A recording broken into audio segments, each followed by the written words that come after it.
direct to you and in your face. You're listening to the Alex Jones Broadcasting Network. We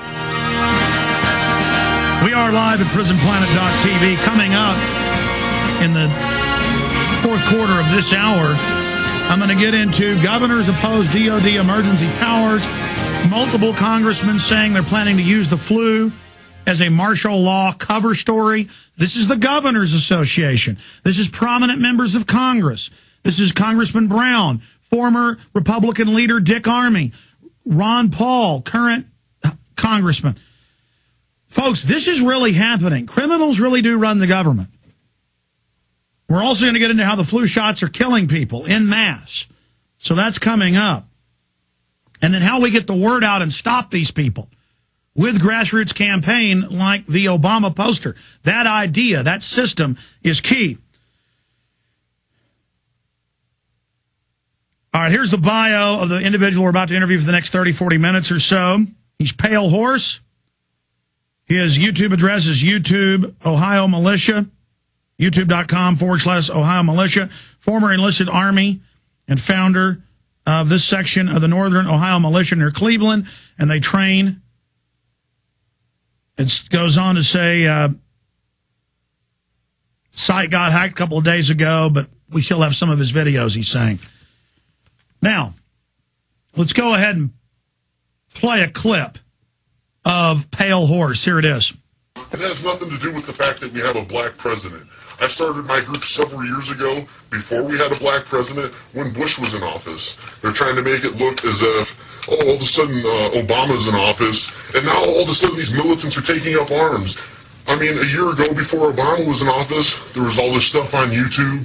There was all these MySpace pages. Alex Jones was still doing the same thing that he's doing. It's all been the same. I'm sure more people have woken up since then, but, you know, it's not the way that the media is portraying us. Later, we're going to play some of the actual newscast where they were demonizing him and putting him up there, but not really letting him finish a coherent statement. That way they could just use the scary-sounding voice to intimidate people. And I would think out of the thousands of militia videos that are out there, they probably chose Pale Horse's video because the voice changer he's using to protect his identity does make it sound scary. And that's meant to scare little old ladies and people living in their inner city crime compounds. Let's go ahead and go to Pale Horse right now, joining us live. We were able to get him on the show because he contacted us. Mr. Pale Horse, good to have you on with us. Thank you. This is an honor, definitely. Now, why are you not protecting your voice here on the radio? Well, really, you know, I get a lot of things on YouTube. Oh, the government knows who you are. You know, why are you covering your face? Why are you disguising your voice? And really, it was more, you know, I know the FBI and whoever wants, if they want to know who I am, they know who I am. And it was more or less as, you know, just to give the video mystique. And clearly it worked because I ended up on, you know, corporate news. So. Well, let me just be honest with you here out of the gates. I told my staff as soon as they saw this last Thursday when you emailed us, well, I'd seen it Tuesday and Wednesday on national television everywhere, but then I actually watched some of your videos even before to ascertain and really assess from my research who and what you are. And then you contacted us, and I said, I need some more time to look into this. But either you were doing this to get attention, knowing that putting this mystique on it, as you call it, would make the media pick up on what you were saying because it was useful to them, or you are a Adam Gadon type Fed or foundation hired person meant to make the militias look dangerous and fringe and bad. I'm not here judging you. I'm not here saying you're a bad person. I'm just here to try to really, truly assess.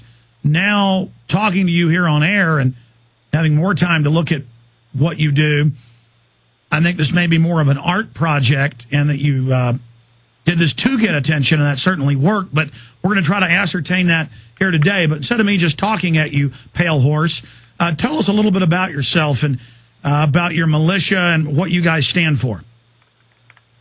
Well, basically, we're just a militia group like any other group. I started in the Washington State militia, and then upon moving back to Ohio, which is my native state, I began training with the Michigan militia, and I just got real proactive in the movement, and, you know, basically just started my own group eventually, and, you know, I'm just trying to get the word out there and just train to protect my family, and, you know, I think you have the wrong idea of, you know, who I am. Basically, you know, I didn't put the video up to get attention. I had no idea that, you know, it would be as big as it was, you know, 100,000 plus views and being all over the news and everything. And, I thought you just said you wanted mystique.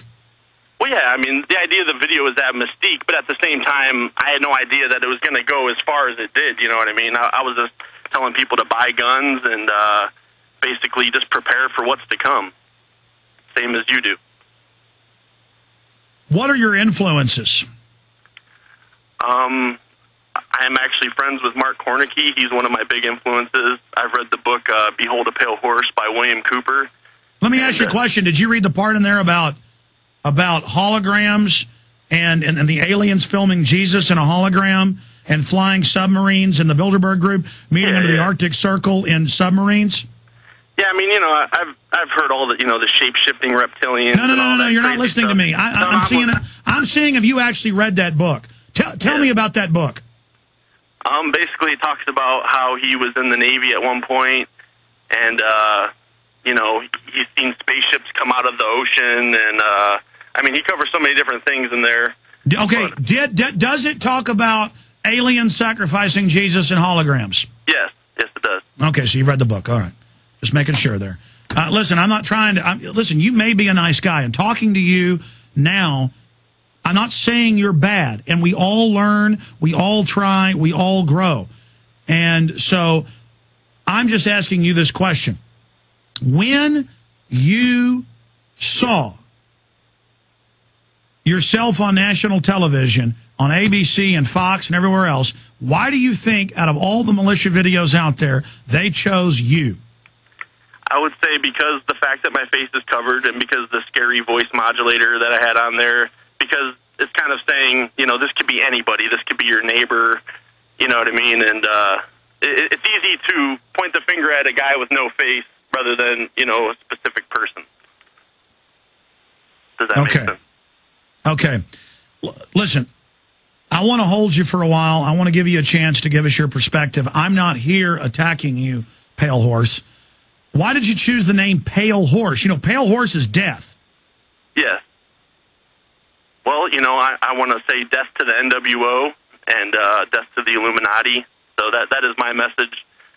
My former name was Hobbs. You know, I just liked the name, and it really had nothing to do with, you know, being the enemy of mankind or anything like that.